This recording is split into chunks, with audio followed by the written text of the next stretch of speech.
deuxième séance me permet de revenir sur ce problème-là et je refais les données, j'affiche encore une fois les données qui se rappellent les solutions optimales. Voilà, j'ai mis, rappelez-vous, l'or il est 3 fois plus cher que les billets, c'est le même volume, et au niveau du poids c'est 8 pour l'or et 3 pour les billets. La solution optimale c'était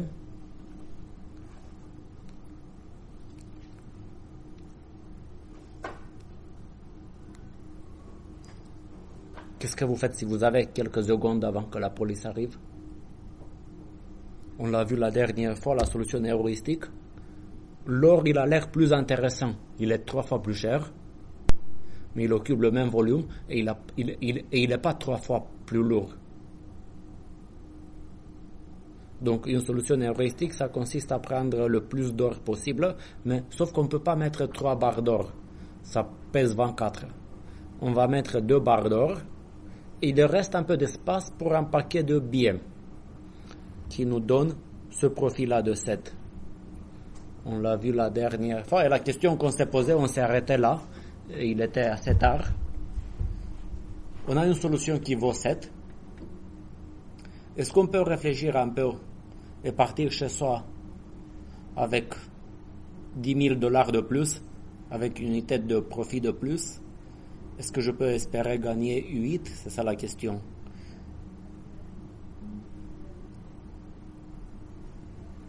La dernière fois, on a vu l'idée.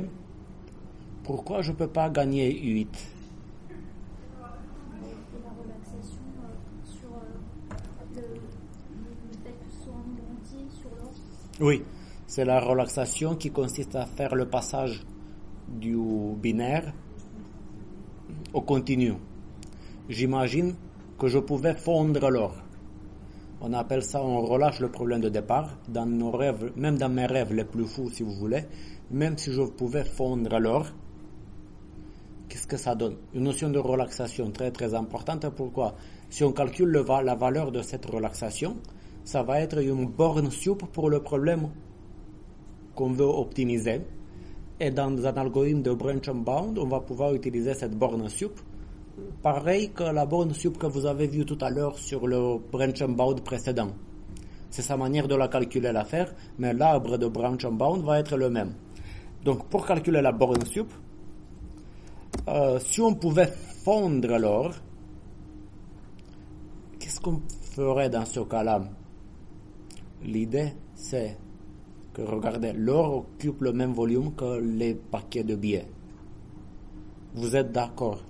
Une unité de volume, c'est toujours mieux de la dépenser pour mettre de l'or.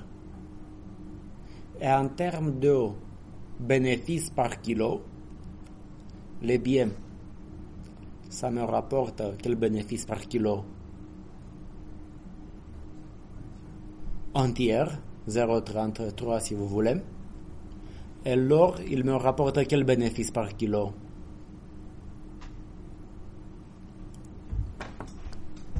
Le bénéfice par kilo, c'est, si vous voulez, oui, 3,0 sur 8. Quelque chose qui est supérieur à 0,33. C'est tout ce qui nous intéresse. 3 sur 8, ça vaut ça. OK? Alors que 1 sur 3, c'est pas la peine de répéter. Ça vaut ça. Donc, vis-à-vis de tous les critères, vis-à-vis tous les critères de ressources, il est toujours plus intéressant de mettre de l'or. Donc du coup, la solution optimale va être, on met le maximum d'or dans le sac. Et combien de kilos d'or je peux mettre dans le sac? 20. Ça veut dire combien de lingots? 2 lingots et demi. Avec 2 lingots et demi, ça me donne la valeur optimale du problème relâché, qui est 7,5. Et grâce à ça, je tire la conclusion que le profit de 7 qu'on vient de trouver, le profit de 7, on vient de le trouver au départ, je déduis que ce profit il est optimal. Que pensez-vous? Vous me faites confiance ou qui est d'accord avec moi? D'accord. Je ne suis pas sûr de gagner une élection avec cet argument-là, alors peut-être que j'ai mal expliqué. Pourquoi on tire en son 7,5 peut-être? Oui, pourquoi on ne peut pas faire plus que 7,5? Parce que le problème relaxé, il donne forcément une meilleure solution que le problème de base. Oui. Et que si la meilleure solution, c'est pas 8 qui est l'entier suivant 7, Oui. que la meilleure solution, elle ne pourra pas être au-dessus de 7. Oui. Est-ce que vous lui faites plus de confiance? Oui, très bien expliqué, mais non, pour moi c'est très bien expliqué après. En fonction de vos préférences, peut-être elle est plus convaincante que moi. Est-ce qu'il y a encore quelqu'un qui vote pour moi grâce à cette explication? Ça va? Dites-moi si vous avez des questions alors, parce que c'est une notion assez importante. On comprend bien avec les ensembles et de voir que l'ensemble des problèmes, des solutions de problèmes relaxés, il est plus large et il contient les problèmes de base. C'est ça ce qu'on va essayer de faire. Oui. Mais je voulais d'abord poser le problème aussi avec des termes qui peuvent parler même à monsieur tout le monde si quelqu'un tombe dans la salle d'un seul coup.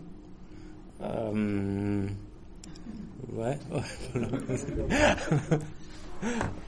Voilà, on a un problème. Non, je répète juste ce que je disais. Disons qu'on se trouve disons qu'on a la possibilité de voler des barres d'or et des paquets de billets. Avec ces données-là, donc il faut quand même un peu vérifier les calculs. Je répète, si je prends une barre d'or, je récupère 3 unités de profit. Si vous voulez, 3 millions d'euros, je ne sais pas. 3 fois 10 000 ou 3 millions d'euros, vous comprenez. Les billets, ça me donne 1 million d'euros. Et j'ai ces limitations-là. Max 20 kilos et 32 litres. Et vous pouvez vérifier que si vous mettez 2 barres d'or et un paquet de billets, ça rentre dans le sac et vous gagnez 7 unités de profit. Mais je me pose la question, comme je parle de millions d'euros dans l'absolu, ça m'intéresse, est-ce que je peux faire plus que 7 millions? Parce que ça, c'est une solution héroïstique. Je trouvais que je peux partir chez moi avec 7 millions d'euros. Mais ça m'intéresse de savoir si je peux faire quand même 8 millions à la place de 7 millions. D'accord? C'est pas rien. Je me pose alors cette question, je dois prouver que la solution héroïstique est optimale. L'approche consiste à dire, je vais relâcher le problème de départ et je vais me donner plus de liberté. C'est des libertés qui peuvent exister que dans mes rêves les plus fous, parce que ça consiste à dire que je peux prendre une quantité fractionnaire de lingots d'or, comme si je pouvais fondre l'or et prendre 2 barres et demie. Pour les billets, c'est plus facile, parce que c'est logique de dire, je coupe un paquet de billets en 2. Donc, d'une certaine manière, ok, pour le paquet de billets, c'est raisonnable. Donc, je me place dans un problème élargi, relâché, et ici, j'ai prouvé que je peux gagner 7,5. Mais, du moment où le problème de départ est posé à un nombre entier, et les bénéfices, c'est des entiers, des millions d'euros, donc si vous pouvez prendre que des quantités entières de diverses choses, et si chaque chose rapporte un profit entier, le profit qu'on peut obtenir, ça doit être entier. Ça veut dire que si jamais je peux gagner plus que 7, soit je peux gagner 8, soit je ne peux pas.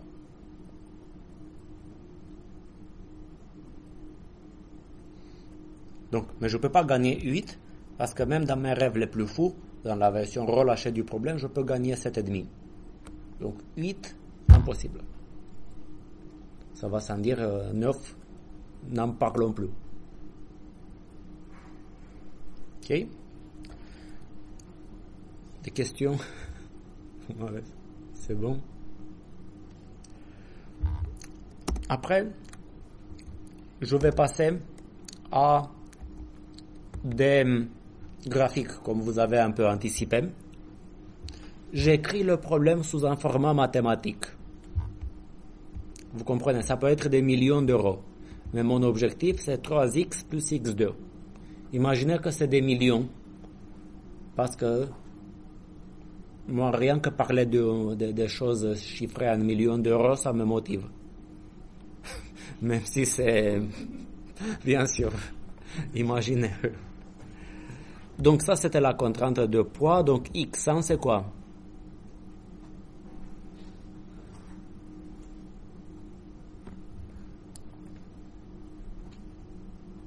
Le nombre de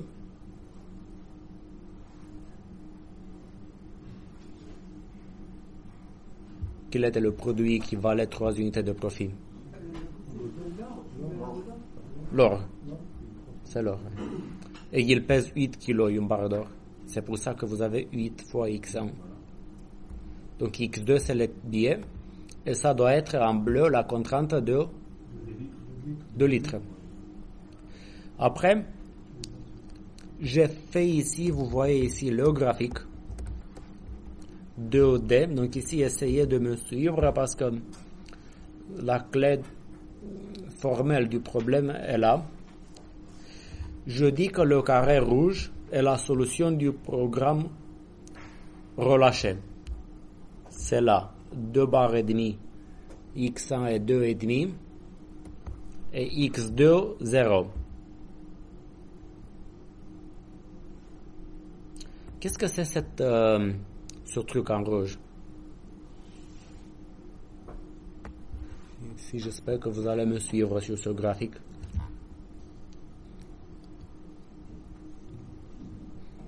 Qu'est-ce que ça représente le haut? C'est la droite qui correspond à la contrainte 1, à la première contrainte. Ça veut dire chaque point que vous trouvez sur cette droite, ça respecte la contrainte d'une manière, ça sature la contrainte, on dit. Ça respecte la contrainte d'une manière rigide. Ici, par exemple, si vous prenez ce point-là, ça consiste à prendre une barre d'or et 4 paquets de billets. Parce que ici, x2 vaut 4. Et si vous faites le calcul, 8 fois 1 plus 3 fois 12, ça va faire 20. On dit que la contrainte est saturée. Ça veut dire que cette solution, ça vérifie la contrainte d'une manière saturée. Il n'y a plus un gramme disponible. Et la droite en bleu, c'est le volume. Et ici, il y a quelque chose qui a pu peut-être vous échapper tout à l'heure.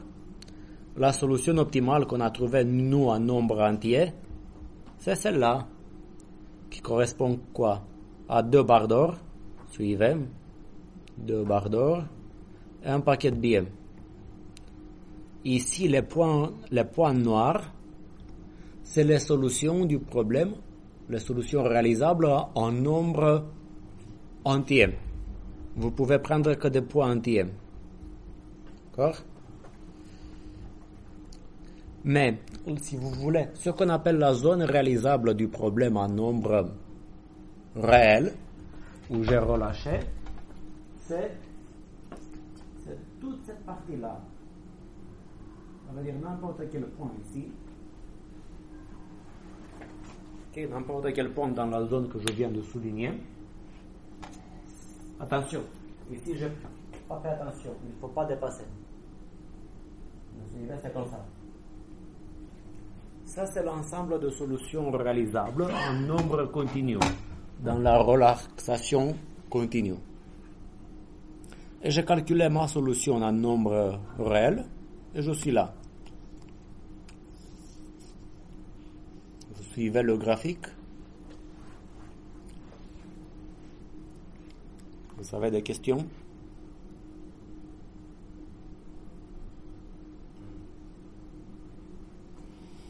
La question que je me suis posée, moi, et qu'on peut se poser, c'est la suivante. Si on part de la solution en nombre réel, est-ce qu'on peut dire que le point entier le plus proche, c'est la solution en nombre entier?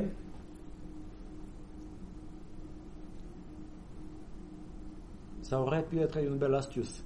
Vous prenez la solution continue. Si vous prenez la solution continue, le point le plus proche, en fait, c'est celui-là. Et c'est pas intuitif. J'ai pas dit une chose. Quelle est la valeur objective de ce point-là?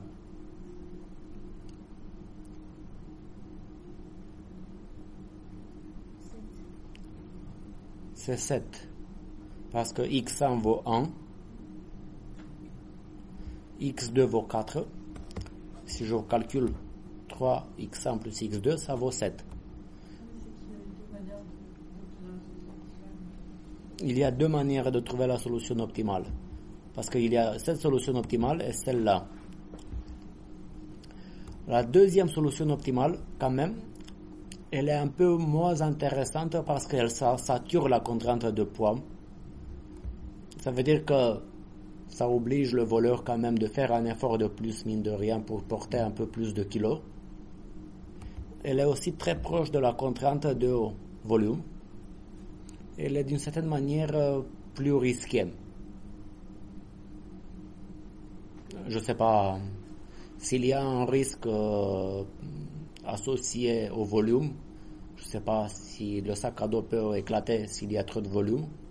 Le risque il est plus élevé pour cette solution-là, alors qu'avec cette solution, on laisse encore beaucoup de place dans le sac. Oui.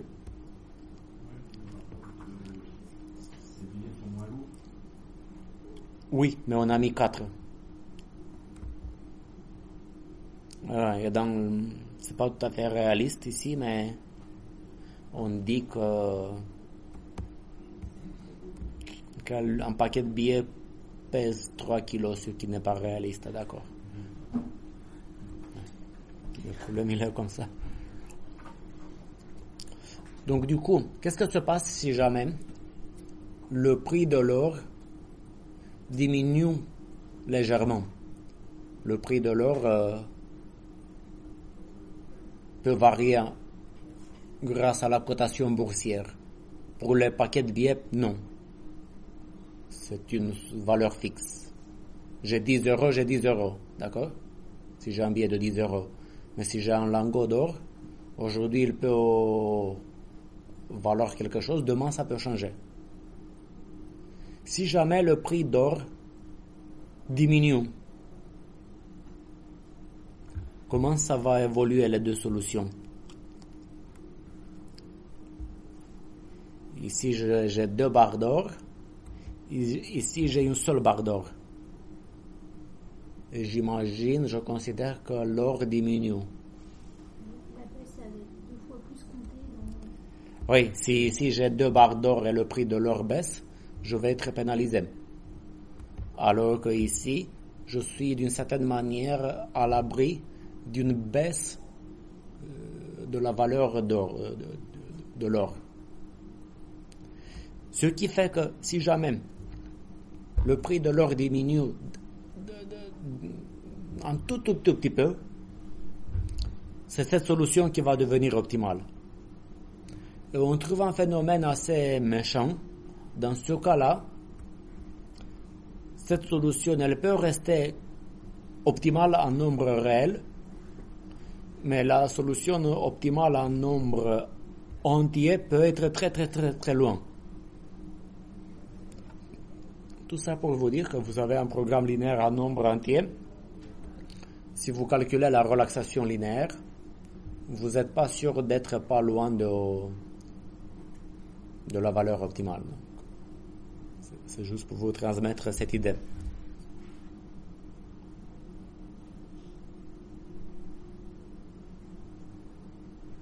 Bientôt, on va utiliser ça pour calculer un algo de branch and bound.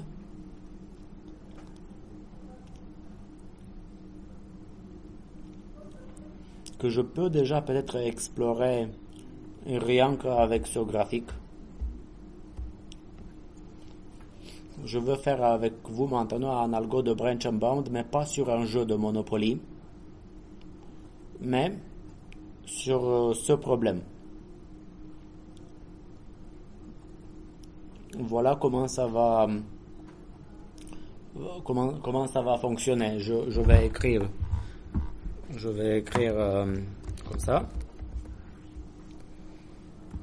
N'hésitez pas à m'interrompre, mais je vais procéder un peu comme pour le jeu de Monopoly. D'accord? C'est pas vraiment pareil, mais c'est juste la manière de calculer les bornes qui va changer. Qu'est-ce que je vais avoir? Au départ, vous comprenez, tout au départ, pardon, qu'est-ce que je peux avoir? Je sais que je peux partir chez moi avec 0 €. Donc ça veut dire tout au départ, si vous voulez, la borne inf, ça va être 0.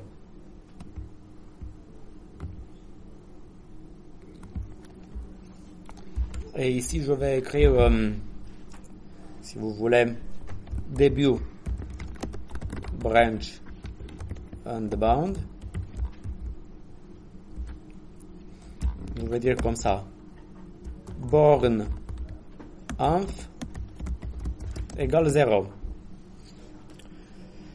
Et je vais explorer une première case. J'appelle ça, début du branch and bound, si vous voulez, racine.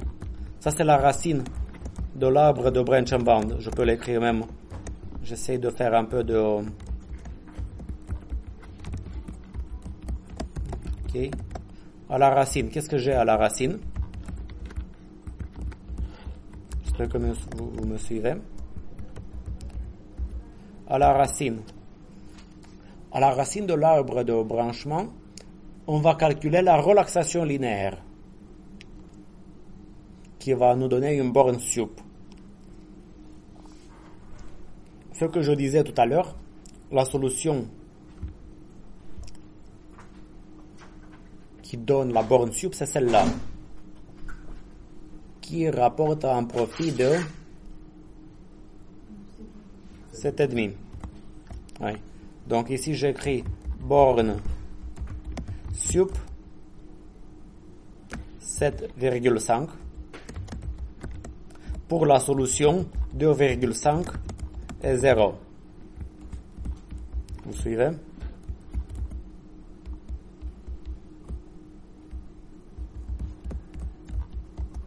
Si vous voulez, j'écris comme ça.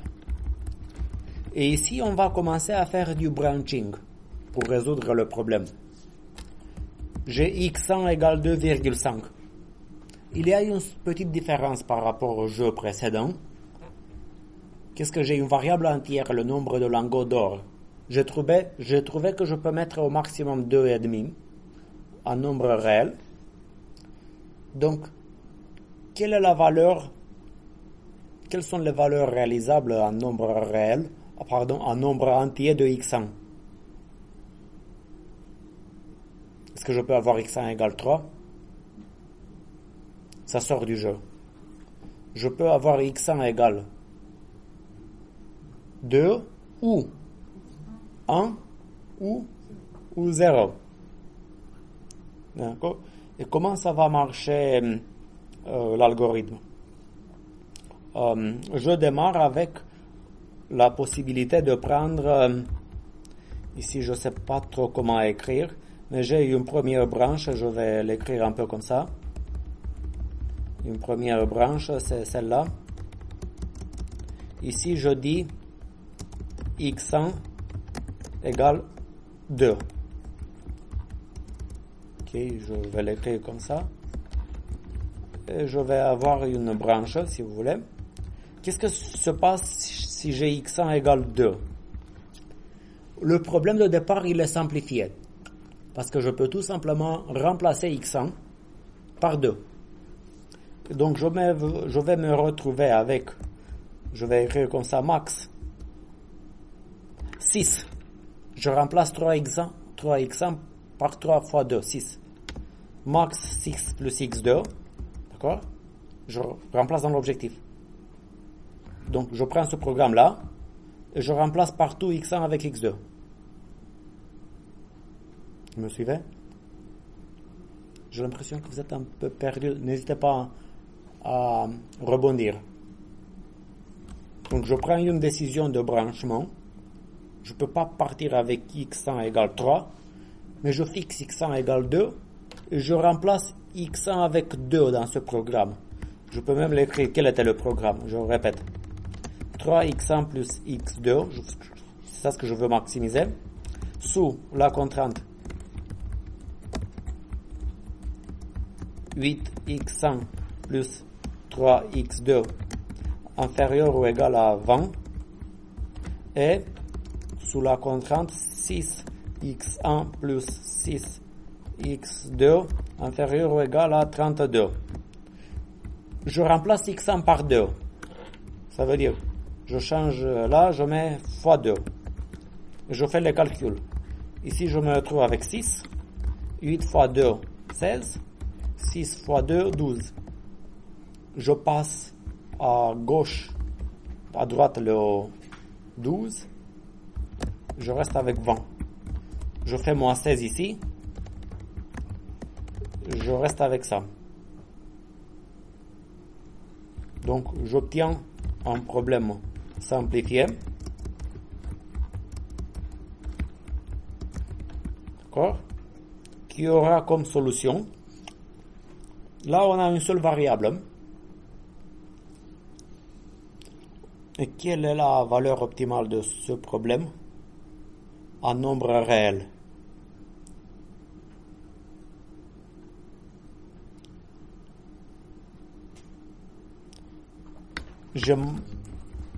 x2, quelle est la contrainte la plus méchante pour x2? Inférieur à 4, oui. Donc ça va donner... Oui, si vous voulez, je peux écrire x2 inférieur à 4 sur 3, qui veut dire 1,33. Et ici, ça revient à dire x2 inférieur à 20 sur 6, qui revient à 20 sur 6, c'est combien? 3,33. Donc là, vous me suivez, j'espère. J'ai un programme avec une seule variable qui aura comme solution à nombre réel, c'est x2 égale 1,33.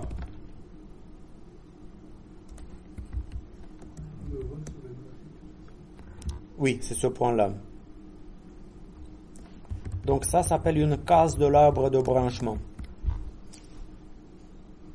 Et ici, du moment où j'ai x2 inférieur à 1,33, j'ai trouvé cette solution en nombre réel. Mais en nombre entier, x2, ça peut être combien? 0 ou 1. Ici, on le voit. Si on met 0, si vous voulez, je peux dire, si on met 0, ça peut pas être intéressant. Si je mets 0, je me retrouve avec une solution qui vaut 6. Donc, si x2 égale 0, je me retrouve avec une solution, si vous voulez, qui vaut 6. Et si je mets x2 égale 1, je me retrouve avec une solution qui vaut 7. J'espère que vous suivez. Est-ce que j'ai besoin de faire des flèches? Vous avez 2 flèches si vous voulez ici.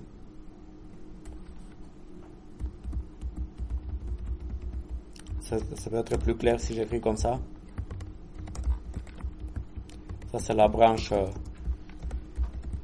à gauche qui me mène vers 6.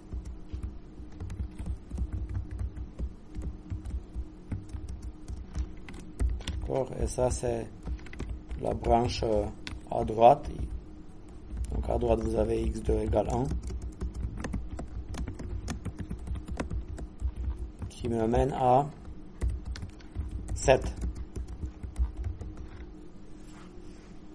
Donc on vient de trouver ce point-là, si vous voulez, par branch and bound. La borne inf, elle est mise à jour. Ça va donner 7. À partir de ce moment-là. Et donc à partir de là, on va voir ce qu'on peut faire. J'ai exploré la branche x1 égale 2, en fait. Qu'est-ce qu'il me reste à partir de la racine à explorer? x1 égale à 1 et x1 égale à 0. Oui.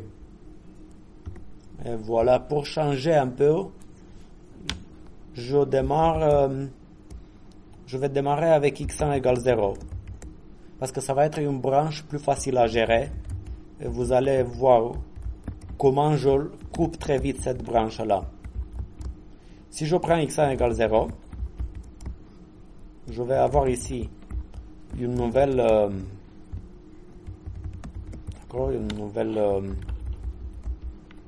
case. Et ici, qu'est-ce que j'ai? Max. Je recopie le programme max 3x1 plus x2, c'est ça mon programme. Je recopie 8x1 plus 3x2, corrigez-moi si je me trompe, inférieur ou égal à 20. Et 6x1 plus 6x2 inférieur ou égal à 32. Si je prends x1 égale 0, tout simplement, cette partie-là disparaît. x1, ça disparaît du jeu. Je me retrouve tout simplement avec max x2 sous les contraintes 3x2 inférieur à 20, avec ces deux contraintes si vous voulez, qui revient à dire quoi? 3x2 inférieur à 20, ça donne, si je divise par 3, x2 inférieur à 6,33, c'est ça? Je me trompe? Ok, je vais l'écrire comme ça. Et ici, 32 divisé par 6, ça va faire 5,33, je pense. Oui. Donc, je vais avoir la solution x2 égale 5,33. Mais là, contrairement à la branche à gauche, grâce à cette solution, je n'ai pas besoin de branching. Parce que qu'est-ce que je vais faire? Objectif, la valeur objective de cette solution, ça va être combien?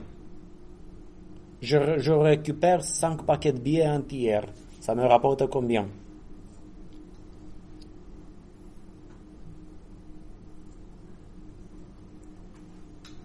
Je prends 5 paquets, 5 billets 33.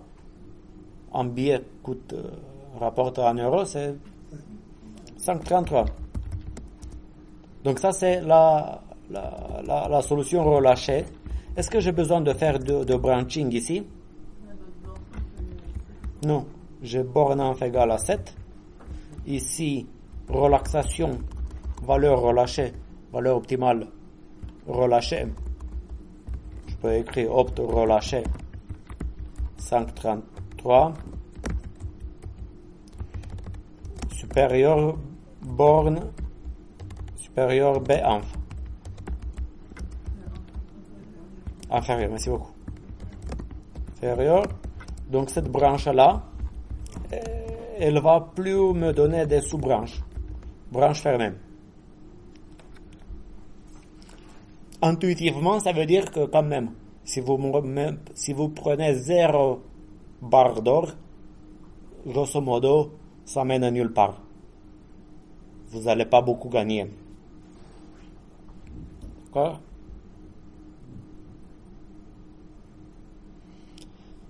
Mais il me reste à explorer la branche x1 égale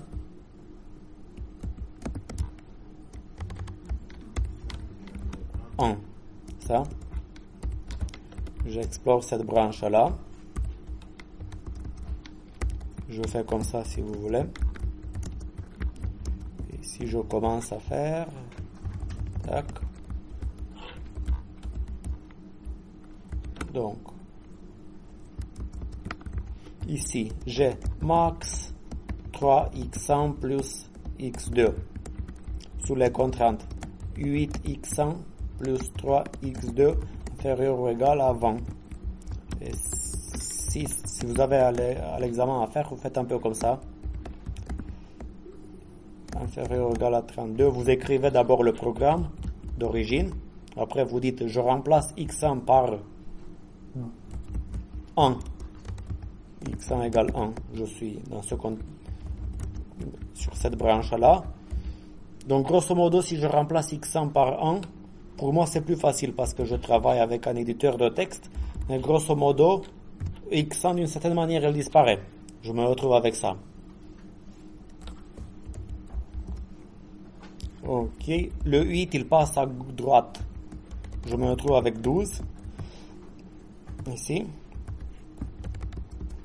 Et le 6, il passe à droite. Je me retrouve 32 moins 6, 26. Si je divise par 3, j'ai 3x2 inférieur à 4. Si je divise par 6, 26 divisé par 6, 26.0 divisé par 6, 4,33. Bon, je donne le calcul exact, mais c'est clair que c'est... L'essentiel, c'est que c'est supérieur à 4. Parce que si c'est comme ça, la solution va être x2 égale 4. Vous comprenez? Solution en nombre réel, ça.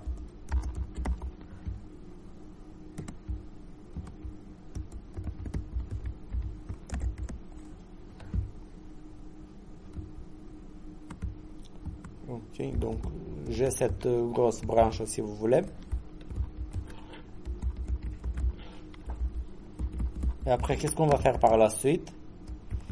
Il faut voir les histoires de branching, parce qu'à partir de ce moment-là, théoriquement, dans l'absolu, je devrais faire du branching. Pourquoi? Si j'ai x2 égale 4 un nombre réel, ça veut dire que le vrai x2, ça peut être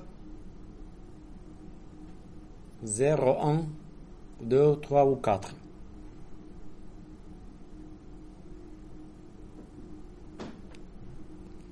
Mais là, on comprend.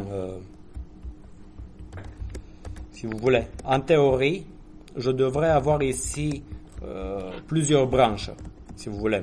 En théorie. Mais on comprend ce que je veux faire. Je pouvais avoir une première branche pour x2 égale 0, qui me mène à un objectif de 3. D'accord? Je peux le faire en fait, c'est pas si dur.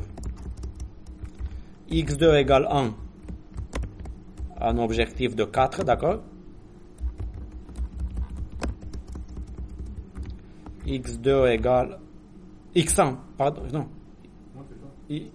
x2, pardon, excusez-moi, oui. x2 égale 2, qui me donne 5. x2, ouais, là j'ai besoin d'un peu plus de place. x2,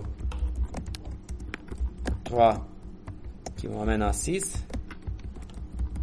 Et j'ai une dernière branche, x2 égale 4.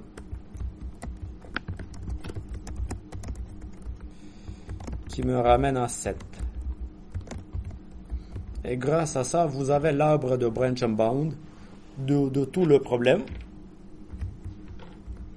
Et vous voyez bien que vous avez deux solutions optimales. Ici. Et une autre ici.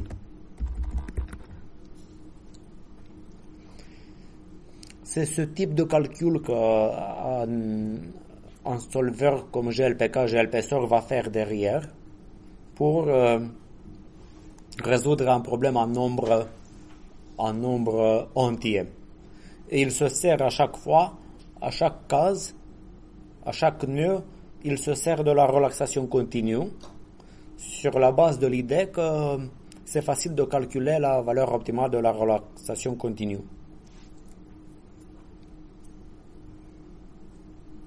Voilà.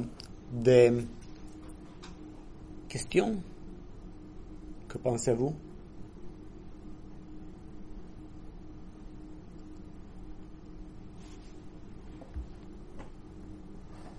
On redémarre et pour explorer l'algorithme de Branch and Bound, ce que je vais faire aujourd'hui, je vais modifier un tout petit peu le problème.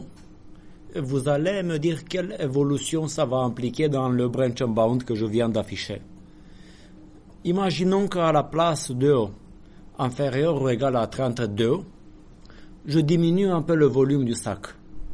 Je mets 29 à la place de 32.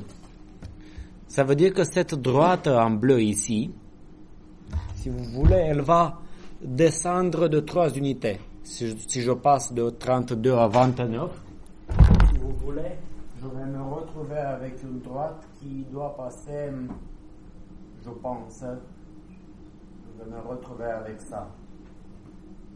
Parce que je l'ai fait diminuer de 3 unités. Ok, donc 32, c'est 29, pareil, 29. Est-ce que la première solution optimale qu'on a trouvée, est-ce qu'elle reste valide? Oui, parce que c'est bien cette solution qui est là. Et elle ne va pas être impactée par la contrainte de volume qui est très très loin. Mais vous voyez déjà, cette solution, elle va être en fait coupée par la nouvelle contrainte de volume. Et ici, j'explore quel est l'impact de ce changement dans mon algorithme. Si vous voulez, donc la branche à gauche, elle ne va pas beaucoup changer. Peut-être les chiffres ici sont plus tout à fait corrects, mais elle ne va pas trop changer, cette solution sera toujours correcte. La branche x1 égale 0, ça va peut-être changer un peu au niveau des chiffres ici, mais elle sera quand même coupée. Prendre x1 égale 0, ce n'est pas une bonne idée. Mais la plus spectaculaire, le changement le plus important, va être sur la branche à droite, qui sera vraiment simplifiée. Je ne vais plus avoir besoin de faire tout ce travail-là. Pourquoi?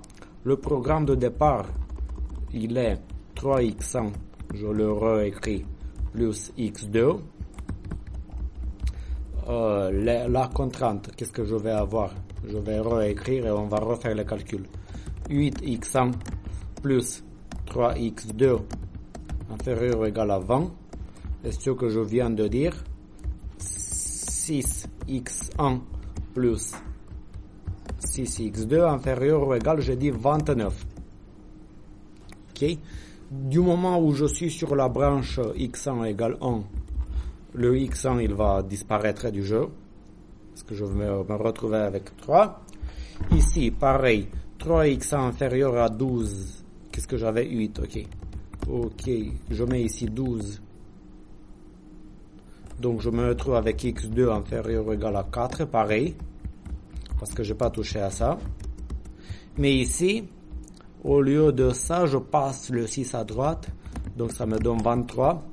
Je divise par 6, et 23 divisé par 6, ça fait quelque chose un peu plus petit que 4. Ça fait combien, strictement parlé?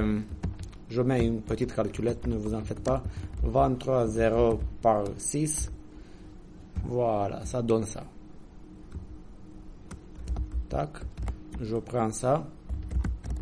Donc je me retrouve avec x2. Ok, ça je fais.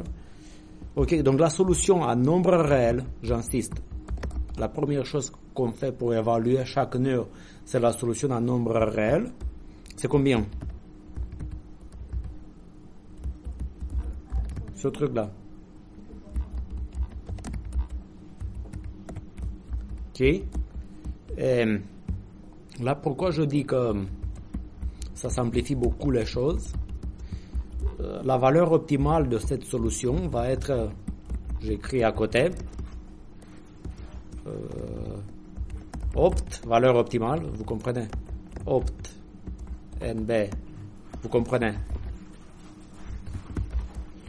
opt en réel, ça va être 3 plus x2. Pardon, excusez-moi. Donc c'est 6,83.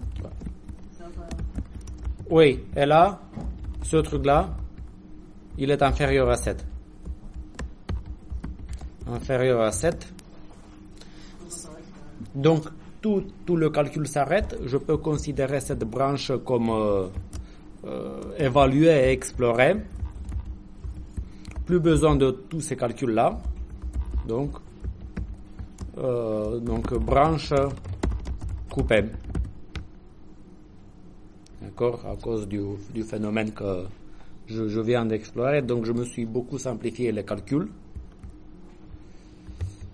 Donc, vous m'avez compris dans ce cas-là. Si on a les meilleures bornes, si on a serré un peu les bornes, on peut se simplifier les calculs. Et finalement, ici, la seule branche qui n'a pas été coupée dès le départ, ça reste toujours la première. Donc, je vais explorer avec vous d'autres branch unbound de cette manière parce que vous pouvez avoir ce type de questions même à l'examen. Je vais aller sur les slides. Je vais choisir des choses sur les slides. Je vais sauter pour aujourd'hui la notion de coupe. Je vais aller dans l'algo de branch unbound. Ça, je vais voir peut-être une autre fois, mais je répète le branch unbound. Et ici, on a un autre exemple que je vais dérouler peut-être un peu plus vite. Je change le problème donné. Qu'est-ce que j'ai ici? J'ai changé le problème un peu. Mais je me retrouve toujours dans un espace à 2 dimensions. Qu'est-ce qu'on a ici? x1 plus 2x1 plus x2, d'accord? Et je pense que les contraintes sont plus ou moins les mêmes. Qu'est-ce que j'avais? Oui. Je modifie un peu les données. Vous allez me suivre. À la racine du branch unbound, je vais résoudre ce problème en nombre réel. D'après l'information qu'on a ici, la solution optimale, c'est celle-là. Qu'est-ce que vous faites? Vous me croyez ou pas? Si vous me croyez pas? Pardon? Pardon? Ça, c'est la solution sur le graphique. Mais je rappelle des notions de GLP-Sol. Donc, pour être sûr que le prof ne vous dit pas de bêtises. Je vais ouvrir... je vais ouvrir un fichier. Donc là, je suis au slide 32.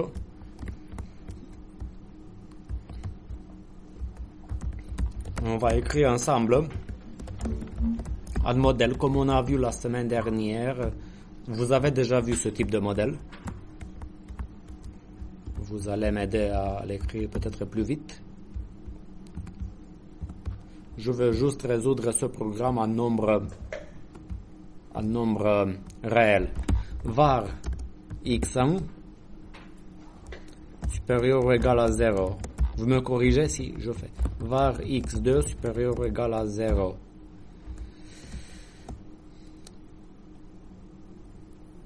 Optimize obj 2 points 2 fois x1 plus x2, c'est ça?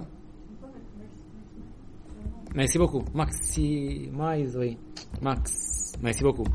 Maximize, parce que sinon, c'est pas optimize. 6. Oui. Maximize. Subject to contrainte 1. 8 fois x1. x1 plus 3 fois x2. Inférieur ou égal à 22. Subject to C2. Donc, je vais me servir de GLP-Sol en nombre réel pour me faire aider dans mon branch unbound pour calculer les bornes. Je suppose que je ne suis pas capable d'utiliser GLP-Sol en nombre entier, qu'en nombre réel. 6 fois x1 plus 6 fois x2 inférieur ou égal à 32. Solve display obj, virgule, x1, x2, end.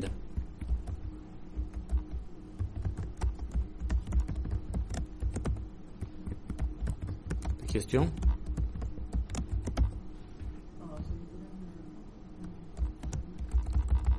J'ai oublié. Oui, il faut le mettre. Ok. Je vais l'exécuter. Pardon. Je vais l'exécuter à partir de là. glp sol-m, le nom du fichier. Il m'a donné la même solution affichée sur le graphique. Donc c'est comme ça que démarre glp sol, même pour résoudre un problème en nombre entier. Il démarre avec ça. Lorsque vous voyez Optimal LP Solution Found, ça veut dire qu'il vient de résoudre le problème en nombre réel. C'est la première étape, même s'il veut le résoudre en nombre entier en fin de compte. Après, mon branch and bound, ici j'ai décidé de faire le branching un peu d'une autre manière. Vous avez un peu de liberté. La première variable, je suis tombé sur 1,2. Elle est là. Désolé si l'échelle du graphique n'est pas parfaite. Après, il aurait pu faire trois branches. Il aurait pu faire deux branches, x1 égale 0 et x1 égale 2. Pardon, 0 ou 1. Mais ce qu'il fait ici, et c'est tout à fait correct aussi, il fait une branche à gauche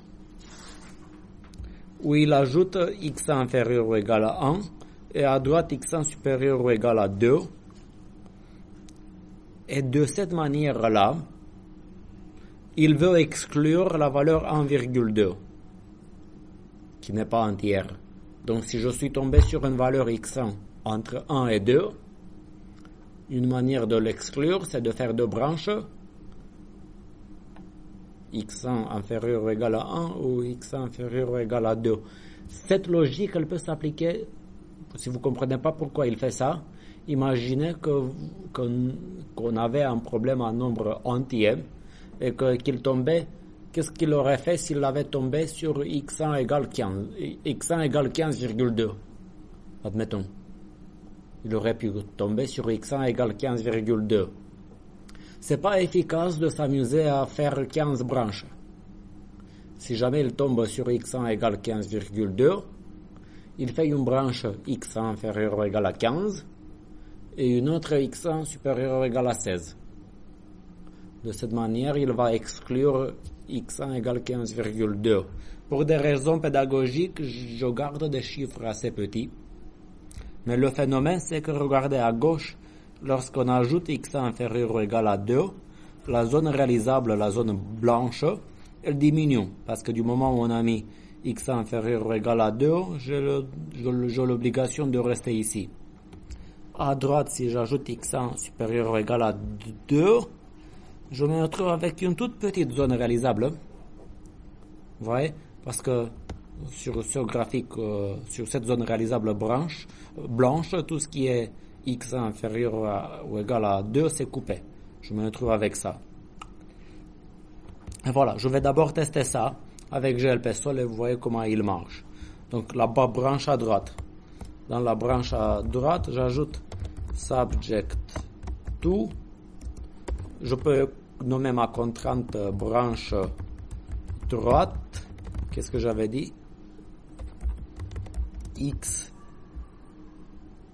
supérieur ou égal à 2.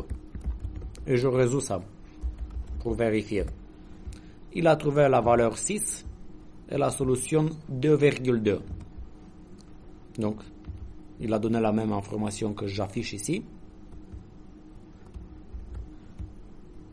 Et ici, la solution qu'il trouve, ça se voit pas, c'est cette gigantesque croix qui est centrée sur le point 2,2 qui reste réalisable. Donc à partir de là, pas besoin de branching. Si on fait l'évaluation d'un nœud, et on trouve que la solution a un nombre réel est entière, je n'ai plus besoin de faire un branching. La même solution est optimale à nombre entier. Donc du coup, on va voir ce qui se passe ici. La zone réalisable, elle est plus petite, mais quand même assez grande. N'oubliez pas, du moment où on a trouvé une solution qui vaut 6, on a une borne env 6 globale. Qu'est-ce que se passe de ce côté-là? Voilà, je vais vérifier l'information qui est donnée.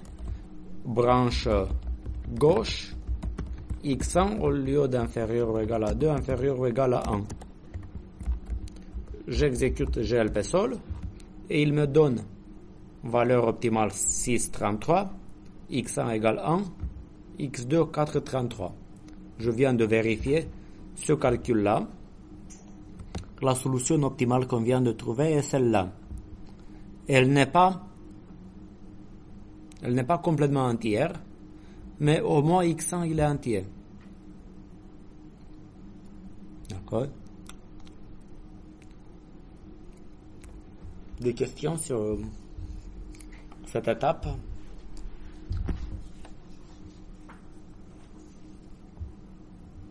On a enlevé entre 1 et 2 parce qu'on sait que c'est des nombres entiers. Tout à fait. On sait qu'on est en nombre entier, donc toute valeur que x1 pourrait prendre supérieure à 1 et inférieure à 2 est exclue par cette démarche. Donc après, il faut faire du branching à partir de là. Je continue, slide suivant. Donc si vous voulez, on vient d'explorer ça. Quand vous voyez n gold, c'est x1. Et ici, on a fait, rappelez-vous, x2 égale 4,33. Ça veut dire qu'on va faire deux branches ici. Si x2, on a trouvé sa valeur optimale en nombre entier 4 et quelques, j'ai deux branches inférieures ou égales à 4 ou supérieures ou égales à 5. Je commence par la droite. Donc, ok, je suis dans la branche gauche de l'origine, mais j'ajoute subject, si vous voulez, c'est la branche gauche-droite, vous comprenez? Ça, c'est la branche gauche, et après, je branche à droite. Ici, j'avais dit x2 supérieur ou égal à 5. Ok, j'optimise. Et on a trouvé une valeur objective de quelque chose inférieur à 6.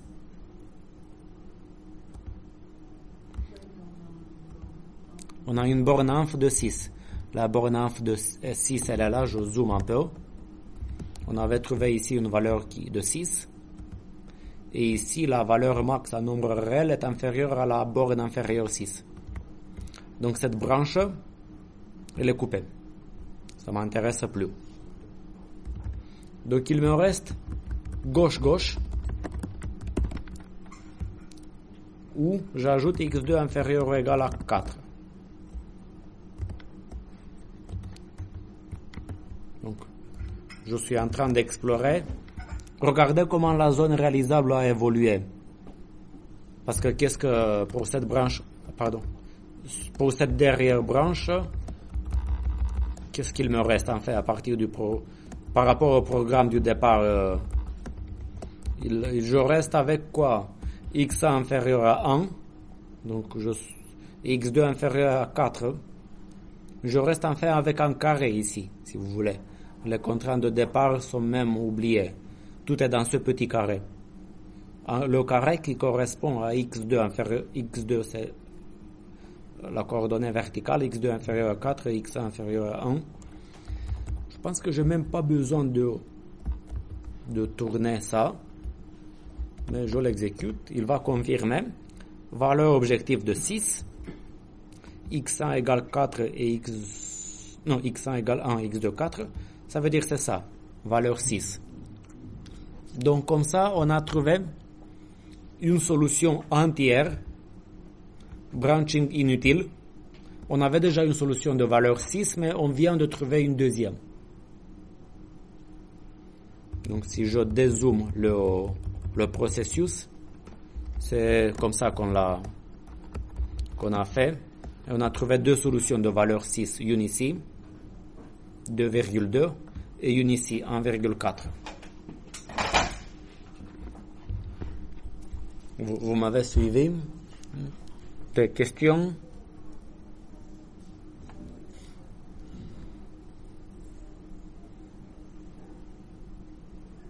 Ok. Je vais faire juste un deuxième exo de cette nature-là avec vous. Et après, je vais donner un exemple de code GLP-Sol pour aborder le TP. Je modifie un peu le problème de départ. Bon, 3x1, tac, tac, tac, tac, tac, tac. La première étape, on résout le programme en nombre réel. Je me sers de GLP-Sol.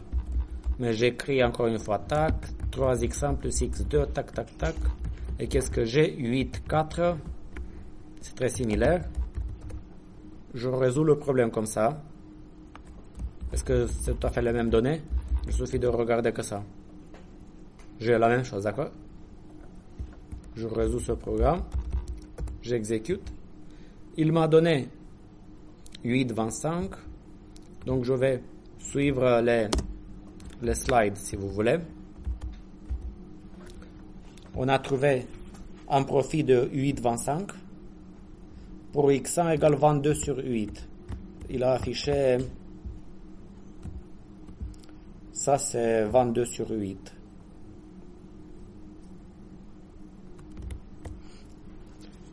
Qu'est-ce qu'on fait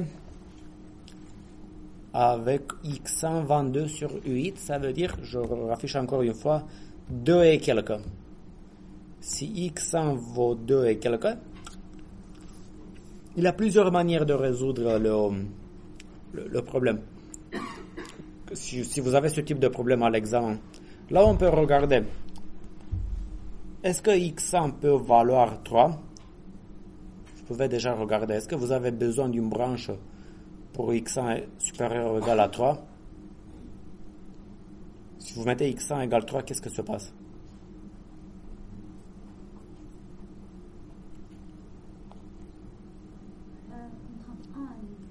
La première contrainte, elle saute. Parce que je vais avoir 8 fois 3 plus un truc, tout est positif, supérieur ou égal à 22. Ça va pas. Donc c'est pas, si vous voulez, dans l'absolu, il faut une branche x1 supérieure ou égale à 3. Mais elle est non réalisable. Elle disparaît tout de suite. Il me reste alors x1 inférieur ou égal à 2. Donc on peut faire comme tout à l'heure et résoudre le problème avec une nouvelle branche. Mais pour se simplifier un peu la vie et ne plus utiliser que GLP-Sol, qu'est-ce que se passe si je fais comme dans l'exemple qu'on avait vu juste encore avant? Ça veut dire que je peux avoir x1 égale 2. Vous avez le droit de jouer un peu et de faire un peu de variation. Vous pouvez avoir une seule branche x1 inférieure ou égale à 2, mais ce que je propose ici, c'est de faire une branche x1 égale 2 et une branche x1 inférieure ou égale à 1. Vous avez le droit. Si jamais vous avez ce type de question à l'examen, vous faites le maximum pour vous simplifier les calculs.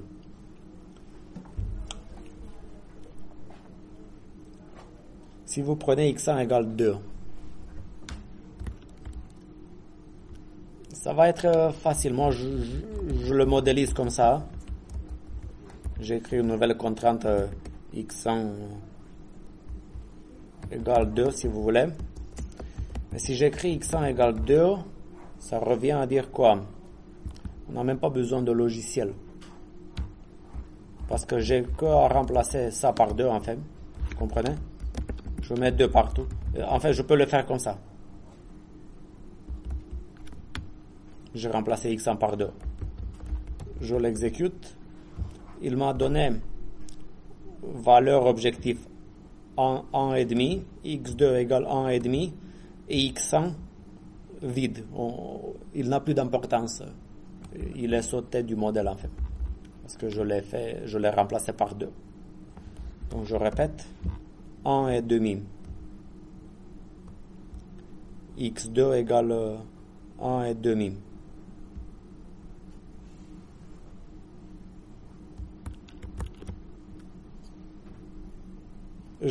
J'ai zappé quelque chose? x2 1,5. 1,5. Mais s'il affiche valeur objectif 1,5, c'est parce qu'il n'a pas considéré une valeur fixe comme faisant partie de l'objectif. Vous comprenez? C'est 6 plus x2. Et x2 c'est 1,5. Lui, il n'a pas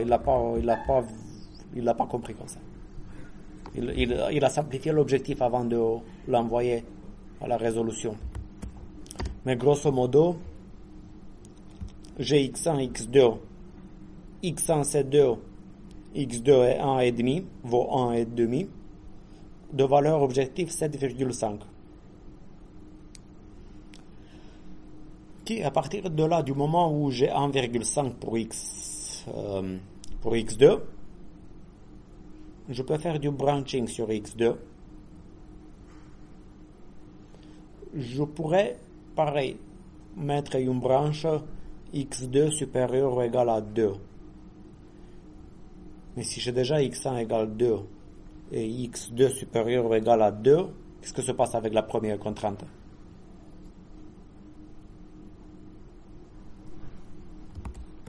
Je l'ai ici, la première contrainte. J'ai déjà remplacé ça, j'ai 16 plus x2. Si je m'amuse à mettre x2 égale à 2, ça va sauter. Mais pour que cette contrainte soit satisfaite, je peux avoir x1 égale 1 et x1 égale 0, x2 égale 1 ou x2 égale 0. Si vous mettez x2 égale 1, vous trouvez une solution de valeur 7. x1 égale 2, x2 égale 1, vous remplacez ici, ça fait 7. Et si vous mettez 0, c'est 6. Et la branche x1 égale 2, elle est explorée. Elle nous a donné deux solutions en nombre entier, et je vais prendre que la première, qui me donne un profit de 7.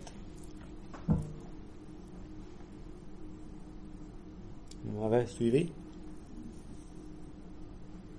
Je pense que c'est la dernière remarque que je vais faire sur Branch and Bound. Donc, je reviens sur l'autre branche en x inférieur ou égal à 1. Donc, je reviens en arrière et j'ajoute subject to x1, si vous voulez, inférieur ou égal à 1. J'écris x1 inférieur ou égal à 1 et là je mets x1 partout. Mais là j'avais remplacé x1 par 2. Je change, c'est x1. Tac, tac, tac, tac. Et j'optimise. Il m'a donné une valeur objectif de 6,5. Donc je peux suivre les slides. Voilà, ça c'est sa valeur, si vous voulez. Mais bon, ça vaut 6,5. Qu'est-ce que je fais? On coupe toute la branche parce que la borne inf, j'avais déjà une solution qui vaut 7. Ça, c'est le branch and bound. Et après, si vous prenez un programme comme celui-là, je laisse le programme de départ. Et là, je demande à GLPSol de le résoudre en nombre entier. Ici, je mets integer. Ici, je mets integer. Vous savez ce qu'il va faire derrière? Il va faire plus ou moins ce que je viens, moi, de simuler. Plus ou moins. Il a le droit d'évaluer son arbre de branching comme il veut. Mais regardez la sortie. La première étape, quand il affiche ici 7,5, objectif c'est 7,5, optimal LP solution found. Qu'est-ce qu'il a fait? Et bon, il a résolu le problème. ils ont résolu le problème à la racine. Donc, pourquoi il affiche 7,5?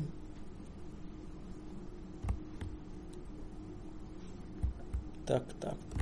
Excusez-moi, est-ce que c'est vraiment le même? 8, 4, 6, 6. Vous allez me suivre, donc je le réseau. LP. Encore une fois, pardon. 7,5. Nous, on avait trouvé. Donc, si j'oublie integer, il faut que je regarde pourquoi c'est pas 8,5. 8 et quelque. En fait, ce qu'il veut dire ici, si vous voulez, tout ça, c'est il démarre l'algo du simplex, que vous n'avez pas vu, mais c'est un algo de PL. On ne peut pas se fier à ce qu'il affiche ici, parce qu'ici, il affiche des étapes intermédiaires.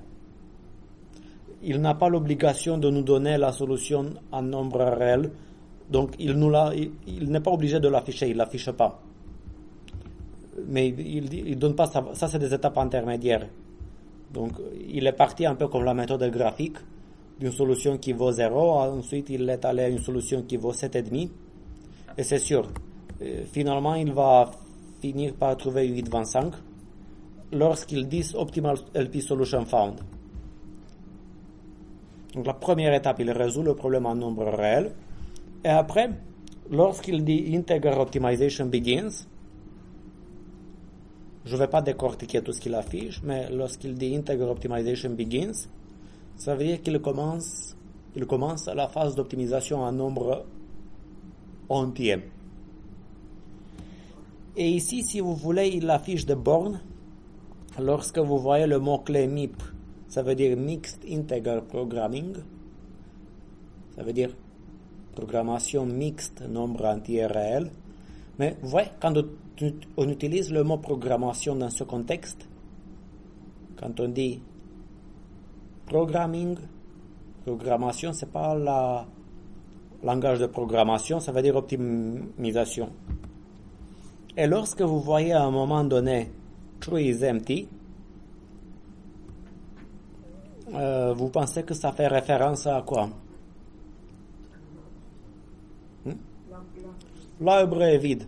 Quel arbre? C'est l'arbre de... Oui, l'arbre de branches que je viens d'afficher plusieurs fois aujourd'hui. Là, il a fini. À une étape intermédiaire, il a trouvé un truc 7 machin. Je pense que à cette étape-là, il a trouvé, lorsqu'il arrive, je pense, je peux pas vraiment savoir ce qu'il veut dire par ça, mais sur 7-là, je pense que ça fait référence au fait qu'il a trouvé une solution qui vaut 7. Donc, il a déjà trouvé une borne inf. Bon, du moment où il a trouvé je pense qu'ici, il a trouvé une solution qui vaut 7. Parce que c'est une solution comprise entre 7 et 7. Ne vous laissez pas fatiguer par cet affichage scientifique. E puissance 0, ça veut dire que vous l'ignorez. Donc ici, il a trouvé une branche qui vaut 7. Et après, s'il avait pu continuer, il a compris que la solution doit être supérieure ou égale à 7. Et grâce à ça, il a vidé l'arbre. Donc voilà, c'est comme ça qu'il fait. Comme ça, vous comprenez ce qu'il fait, le logiciel derrière. Des questions? On a fait 2 heures de branch and bound.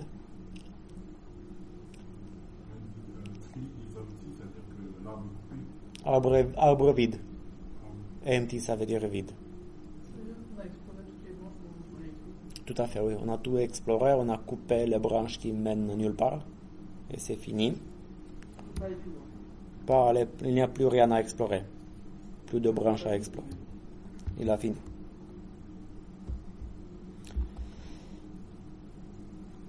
Après, je veux donner un exemple de problème à modéliser avec GLPstol, mais je veux aller un peu plus loin que les choses que vous avez déjà vues. Je vais revenir souvent sur les slides théoriques. Je veux juste résoudre un problème avec vous. La différence par rapport aux autres problèmes que vous avez vus jusqu'ici, c'est qu'on va utiliser un tableau de n variables. On est à l'époque du big data. On ne va pas résoudre que des problèmes avec deux variables x1 et x2. Si on avait n variables, que pensez-vous de ce problème? Est-ce que vous l'avez déjà vu? Max, regardez un peu, je vous donne une seconde pour regarder ce problème-là. Somme de CI xi, donc C1 x1 plus C2 x2 plus C3 x3 jusqu'à Cn xn. Je maximise ça.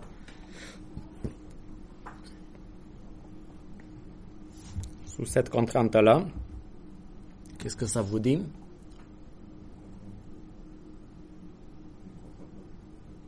Une contrainte de... Vous allez voir peut-être même avec Cédric Benz d'ici 2 semaines ce problème-là. Exemple, pour être sûr que les choses sont claires. Non, on a fini. Vous avez déjà vu les graphes, mais là, disons que j'ai C égale, j'écris comme ça, 10, 9, 11. Donc, vous avez n égale 3.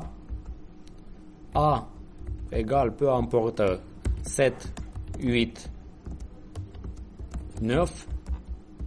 Et B égale 15. Ok? Ça donne quoi ce problème? Ça donne 10 x max. C1 x1. C1 c'est 10. 10 x1 plus 9 x2 plus 11 x3. Sujet à, si vous voulez, such that en anglais, tel que 7 x1 A1 x1 plus 8 x2 plus 9 x3 inférieur ou égal à 15. C'est quoi ce problème? C'est la même chose. C'est un exemple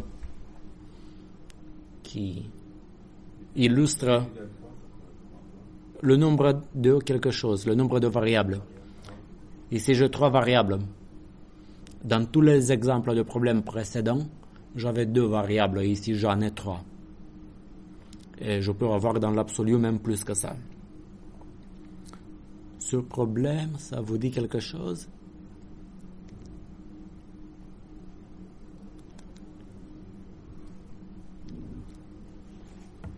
C'est le problème du sac à dos, où on a un article. Dans l'exemple, j'avais 3 articles. Les A, c'est les poids. Les C, c'est les bénéfices. Et avec une capacité de B, et on veut maximiser le coût des articles choisis, leur bénéfice, la valeur. Comme variable de décision, je vais avoir x1 égale 1 si l'article I est sélectionné ou 0 sinon.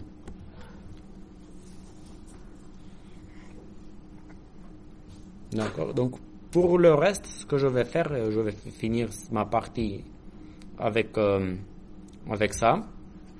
Je vais modéliser avec GLP-Sol ce problème. Donc, je suis au slide. Donc, je vais copier ça comme exemple. Slide 39.mode. Je mets un commentaire. Vous m'avez posé la question. Pour mettre un commentaire, c'est ça. C'est un commentaire. Je vais résoudre ce problème-là. Mais je ne vais pas déclarer 3 variables x1, x2, x3. Parce que je veux un tableau de variables qui peut évoluer. Pour que je puisse demander de résoudre ce problème, vous comprenez? Même avec n variables. Donc, ça va être une modélisation un peu différente. Voilà, donc, ça c'est, tac, tac. Ça c'est l'exemple que je mets en commentaire. Donc, je vais modéliser le problème d'une autre manière que tout ce que vous avez vu, grâce à des tableaux de variables. La notion de tableau en informatique, vous l'avez déjà vu dans d'autres cours, mais il faut maîtriser un peu la façon GLP-Sol de voir les choses. J'utilise la notion de paramètres. Je vais avoir des paramètres qui peuvent évoluer. Moi, je vais juste dire au modèle, il y a un paramètre n. J'ai un nombre d'articles. C'est tout ce que je lui dis. Je peux mettre point virgule. Après, je vais lui dire, j'ai un deuxième ensemble de paramètres qui sont les, je sais pas, ça c'est les coûts, les bénéfices. J'appelle coût parce que c'est le coût d'un produit.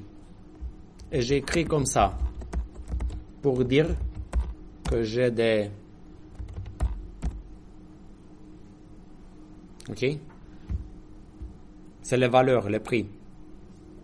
Je parle de ça. Je lui indique l'existence de ces paramètres. Ce n'est pas des variables de décision. Il faut que je lui donne ces valeurs et je vais aussi avoir A.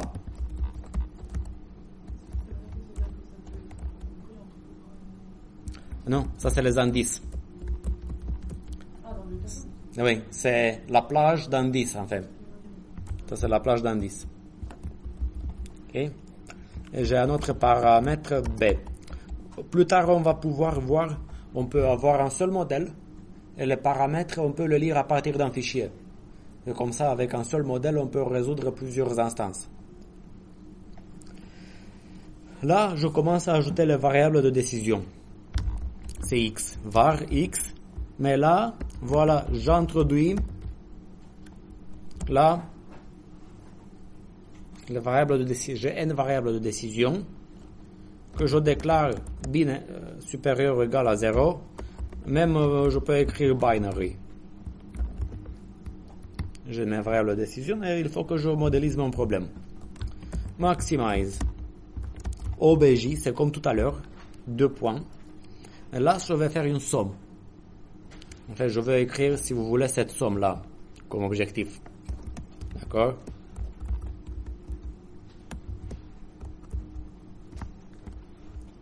Okay. Voilà comment ça s'écrit. Somme en anglais. In, la plage de valeur. CI fois objectif, somme de CI. CI XI. C'est tout. Ça, je lui dis objectif, fonction objectif, max somme de CI XI. C'est ça. C'est comme ça que j'écris ça. Donc, ok. Cette formulation-là ne fait que écrire ça. Je souligne les deux en même temps. Ouais. Des questions? J'ai zappé quelque chose?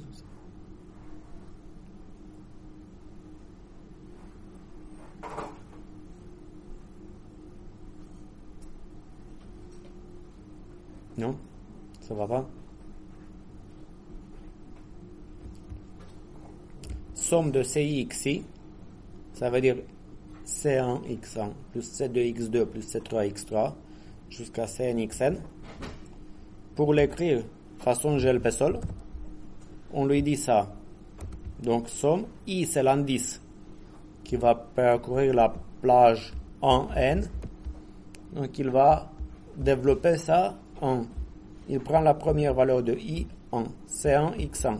Deuxième valeur de I égale 2. C2x2. Dernière valeur de I, N. C'est Nxn. C'est comme ça que ça s'écrit. Mais dites-moi si...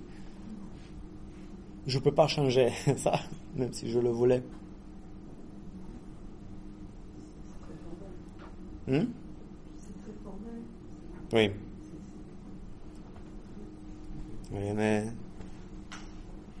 C'est une boucle qui parcourt le tableau. C'est une sorte de boucle, oui. Oui, doit faire ça derrière. Après subject to, je vais faire une somme similaire parce que j'ai une seule contrainte qui me dit j'ai pas somme CI XI, mais somme quoi? Somme AI XI. AI fois XI inférieur ou égal à B. B, c'est la capacité.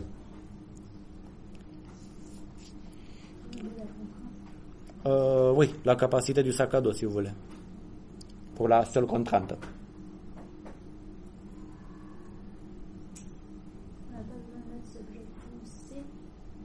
Ah, pardon, oui.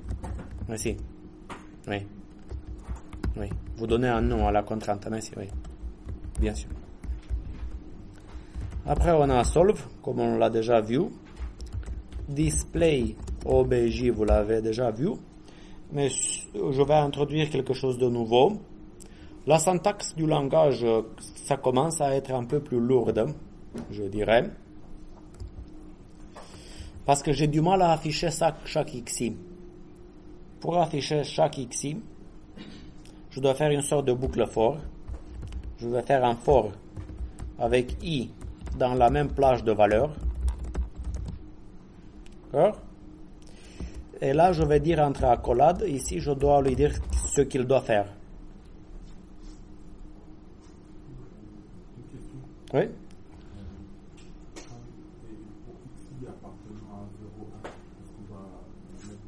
Oui. En fait, il apparaît d'une manière implicite ici. Parce que quand je dis ici binary, binaire, il a compris que chaque xi avec i de 1 à n est binaire. Il l'a compris. Et ici, qu'est-ce qu'il doit faire pour chaque itération? Je dois avouer que c'est pour la première fois de ma vie que j'essaie de mettre display ici. Je vais essayer. Je ne mets pas ma tête à couper que ça marche. Sinon, je vais utiliser printf. Mais peut-être c'est plus facile pédagogiquement à commencer avec ça. Okay. Data.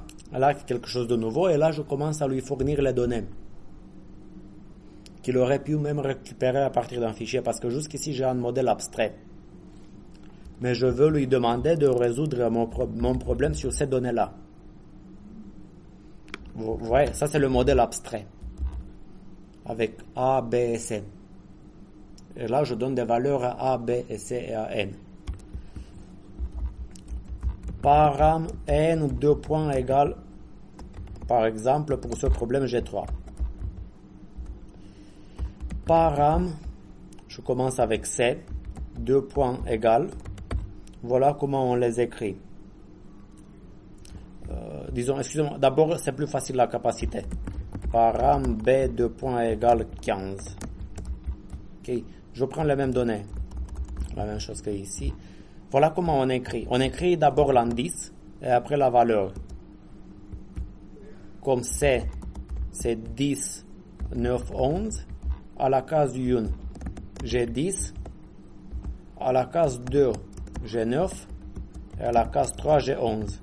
Et vous mettez point virgule. La syntaxe est un peu lourde. Mais déjà, pour vous aider un peu, j'ai imprimé ce code. Vous pouvez regarder en même temps que je l'écris.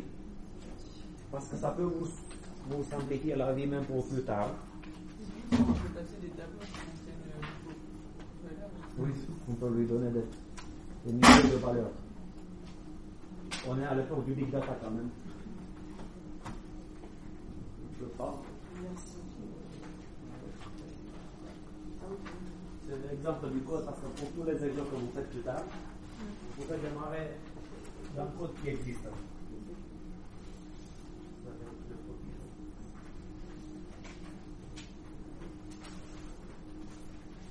Si vous connaissez quelqu'un qui veut une copie, dites-moi parce que j'ai imprimé un peu trop.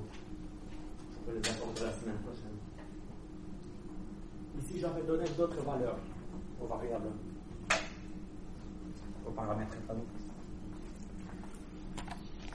Ok, param C, il manque param.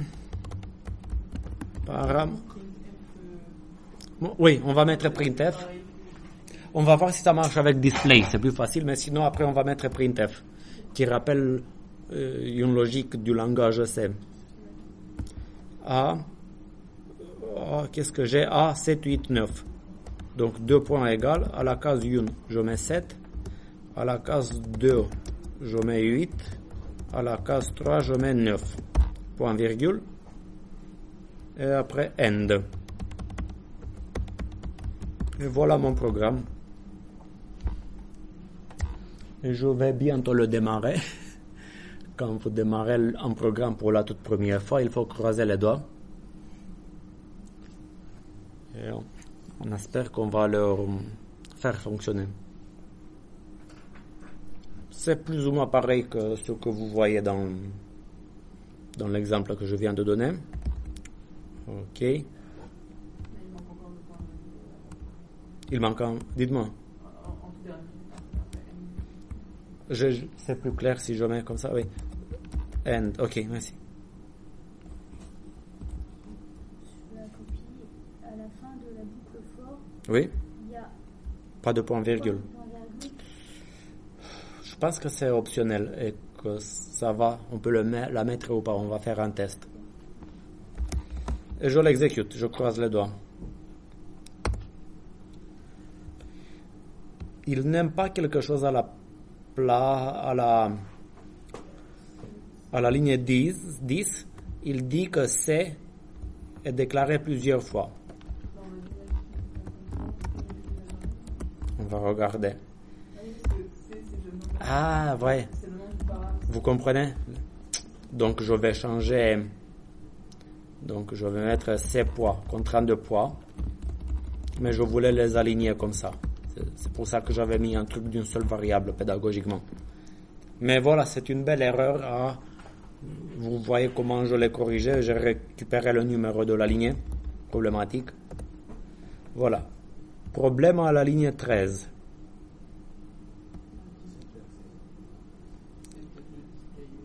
Le display, j'ai des doutes.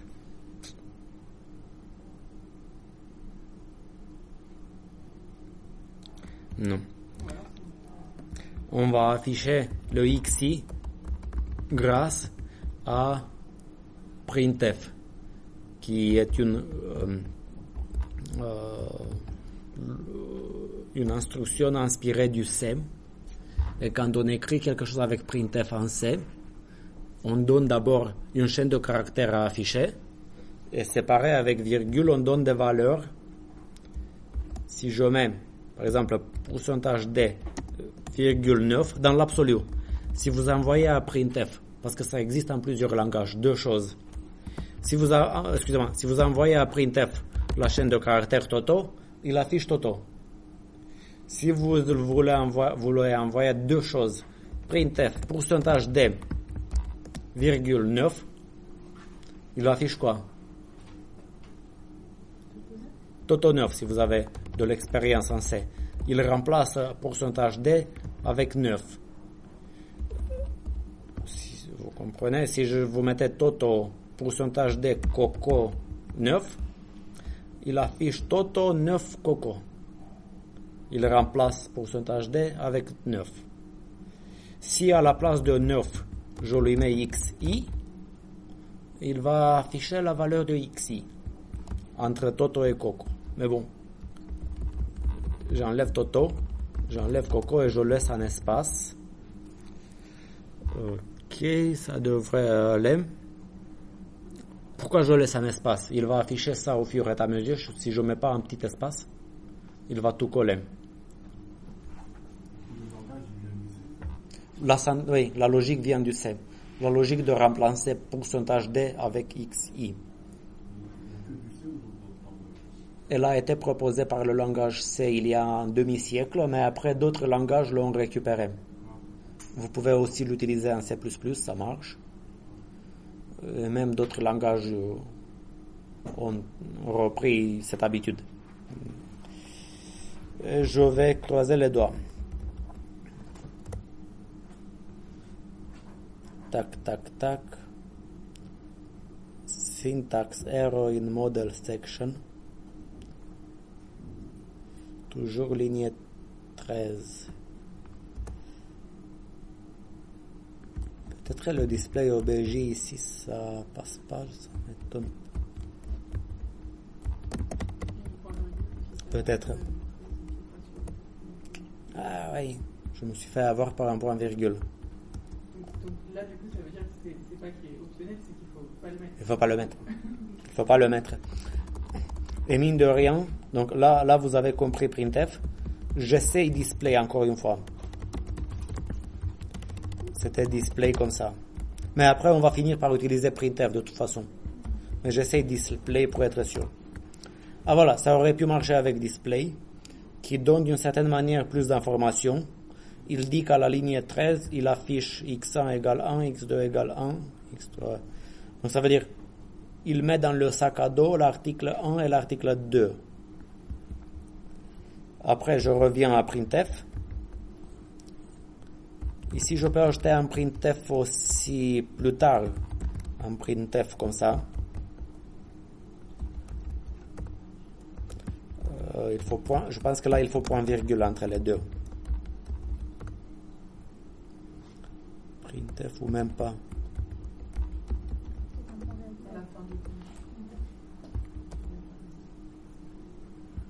Ou bien il faut le mettre entre... à la fin du printf comme ça peut-être. Ligne 14, printf. Juste pour être sûr, il ne veut pas un deuxième. S'il ne veut pas un deuxième, tac, printf.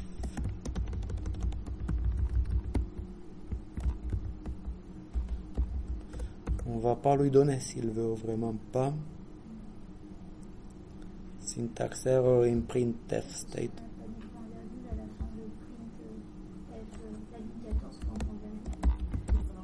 Ça marche pas. Ah, merci beaucoup. J'avais cru que je pensais l'avoir mise. Donc ici, c'est juste pour faire un saut de ligne. Ou bien je peux avoir un saut de ligne aussi ici. Vous comprenez? Et ici, il dit, je pouvais écrire article sélectionné. Vous comprenez?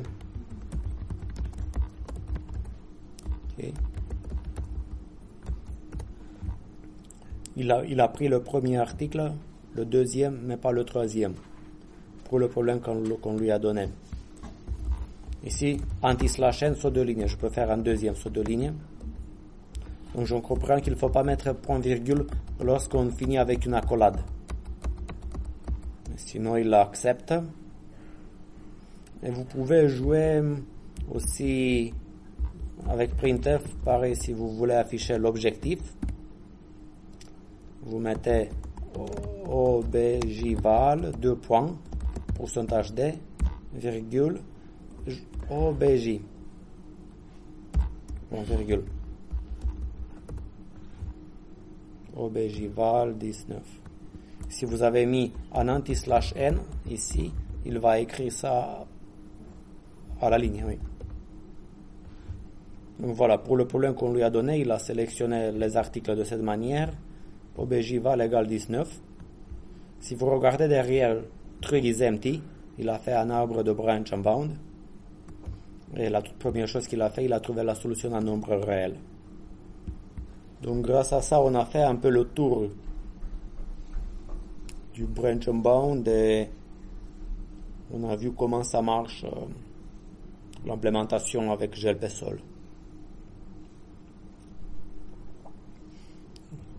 Donc on a résolu ce problème-là. Des questions sur tout ce qu'on a fait aujourd'hui, tout ce qu'on a couvert. J'ai fait encore une fois presque 2h30.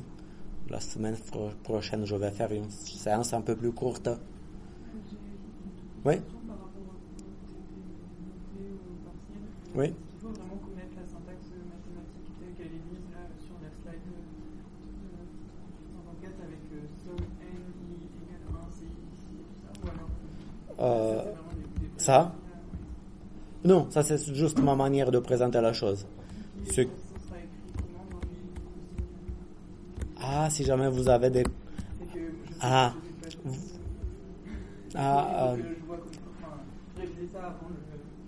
Quand vous voyez...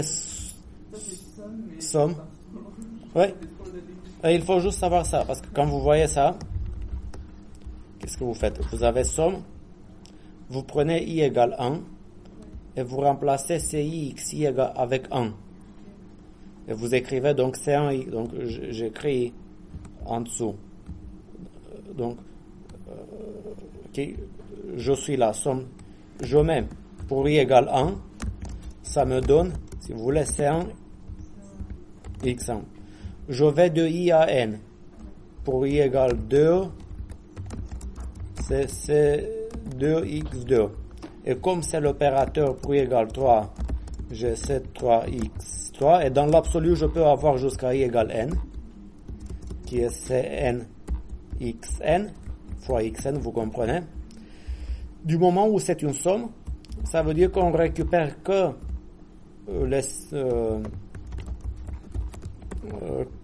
ces valeurs-là et on fait somme, on fait l'addition. Point, point, jusqu'à Cn xn. C'est une somme. Mais il ne faut pas connaître plus que ça. Dans l'absolu, si à la place de sigma, la lettre grecque sigma, vous avez la lettre grecque pi comme majuscule, au lieu de somme, il va développer de la même manière, mais au lieu de faire une somme, il va faire un produit. Mais c'est pas plus complexe que ça. Donc quand je fais ça donne ça. Vous pouvez tomber sur ce type de notation même dans les cours de Cédric Benz. Je n'ai pas regardé avec attention, mais il... Oui, je vois. Oui, si... Ça s'oublie vite aussi. Si vous... Et dans d'autres cours d'info, c'est vrai, on ne l'utilise pas trop. Mais bon, pour le TP noté en tout cas, l'essentiel c'est de savoir écrire, de l'écrire comme ça. D'autres questions? C'est presque 20h30. Je vais vous donner le sujet imprimé sur papier. Bon, il y a 10 exos. Je pense que la dernière partie, on va la faire en fait la semaine prochaine. Parce qu'on a 13 exos. C'est impossible en 1h30. Donc je pense qu'on fait aujourd'hui peut-être la première page. Et la deuxième page, c'est la semaine prochaine. Donc si vous voulez, je pense que je vais faire, avec ce sujet, je vais faire 2 TP. Enfin, on continue la semaine prochaine. Et la semaine prochaine, vous allez avoir peut-être un peu plus de temps pour le TP. Je vais plus déborder le timing. Parce que l'objectif, c'est de vous entraîner en GLP Sol. Vous comprenez? Parce que je parle du TP noté que vous allez avoir le 11 avril. Ça va être du GLP Sol. Oui, ça ressemble à ce qu'on fait.